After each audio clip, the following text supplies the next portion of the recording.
Hello friends, welcome back to the new tutorial of the HTML and the CSS. Today we are going to learn how to change the color of the text selection.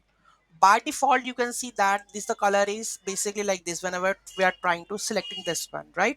So how we are going to change that color of this selection? So we have some of the CSS that we have to add. So let's have a look on that. So here I'm going to add the CSS. This is selection, background I have added, and the color should be this was custom selection, this part which I'm adding the as a text. Okay, custom text selection with selection deep pink and the color should be white. Save this and run this one.